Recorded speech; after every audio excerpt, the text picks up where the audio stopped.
Bonjour tout le monde. On est ici, on travaille aujourd'hui encore dans le chapitre 4. Maintenant, on est rendu à 4.4, puis on parle des exposants rationnels et des radicaux.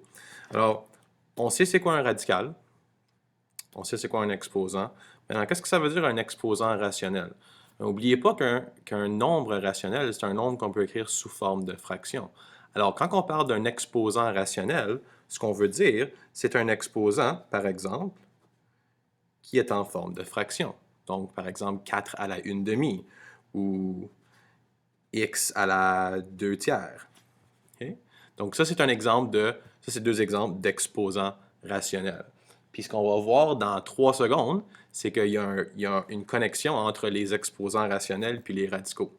Donc, vous savez tous qu'est-ce que, par exemple, la racine carrée de 16 veut dire. On sait que la racine carrée de 16, ça veut dire, OK, ben c'est quoi le nombre qui se multiplie par lui-même deux fois pour donner 16? Puis on sait que ça, c'est 4. Okay? 4 fois 4 égale 16. Maintenant, la raison pour laquelle on parle d'exposant rationnel, c'est qu'une autre façon d'écrire la racine de 16 est 16 à la 1 demi. Okay?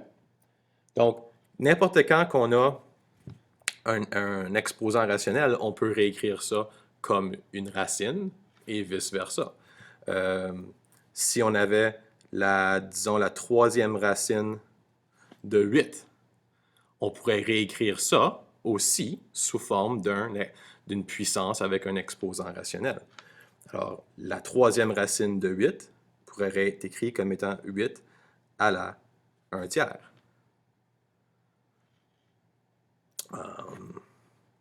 La quatrième racine de 126, puis j'ai aucune idée qu'est-ce que ça donne, mais je le sais que je peux réécrire ça comme étant 126 à la 1 quart. Alors, si on regarde dans le manuel, à la page 224, on regarde l'exemple 1, où est-ce qu'on va appliquer cette idée. Alors, on va évaluer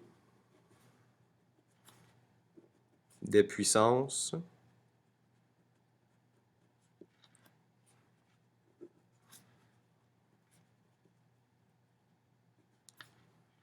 de la forme A à la 1 sur n. Ça, c'est notre exemple. Puis le premier exemple qu'on a, c'est 27 à la 1 tiers. Oups, j'ai écrit ça un petit peu petit. Ça, c'est 27 à la 1 tiers. Okay? Donc, si on regarde les exemples qu'on a vus plus haut, okay?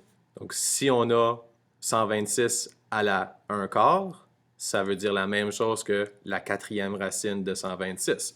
Donc 27 à la 1 tiers peut être réécrit comme étant la troisième racine de 27. Maintenant, vous pouvez utiliser votre calculatrice ou vous pouvez peut-être utiliser votre calcul mental. C'est quoi le nombre qui se multiplie 3 fois par lui-même pour donner 27? Et la réponse est 3. 3 fois 3, 9 fois 3, 27. Troisième racine de 27. Un autre exemple. B, on a maintenant un décimal, 0,49 à la 1 demi. Donc, 0,49 à la 1 demi, on a un exposant rationnel, ça veut dire qu'on peut le réécrire sous la forme de la racine carrée de 0,49. Donc, 0,49, bien on sait que 49, la racine carrée de 49, ça c'est 7. Alors la racine carrée de 0,49 serait 0,7.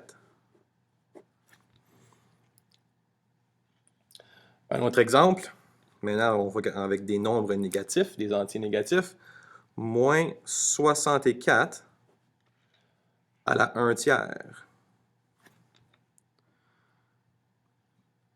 Alors on peut réécrire cette puissance comme une racine, donc à cause que c'est à la 1 tiers, ça veut dire que ça va être la troisième racine de moins 64. Maintenant, encore une fois, vous pouvez utiliser votre calculatrice ou vous pouvez utiliser votre calcul mental. Ignorez le moins pour une seconde. Pensez à quel nombre va se multiplier par lui-même 3 fois pour donner 64.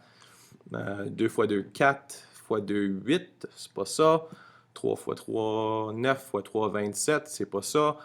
4 fois 4, 16. 16 fois 4, 64. Maintenant, c'est moins 64, qui veut dire que la troisième racine de moins 64 va être moins 4. Et un dernier exemple, maintenant avec une base qui est une fraction, 4 à la 9 à la 1/2. Étant donné que l'exposant est rationnel, c'est 1 sur 2, je peux réécrire ça comme étant grosse racine 4 sur 9. Maintenant, si vous vous rappelez de le travail qu'on a fait avec les radicaux, on sait qu'on ne peut pas avoir un radical où est-ce que le radicandre, le nombre en dessous de la racine, est une fraction, mais on peut réécrire ça comme étant la racine de 4 sur la racine de 9. Puis ça, on peut simplifier parce que la racine carrée de 4, c'est 2. La racine carrée de 9, c'est 3. Et on ne peut pas simplifier 2 sur 3, alors on a fini.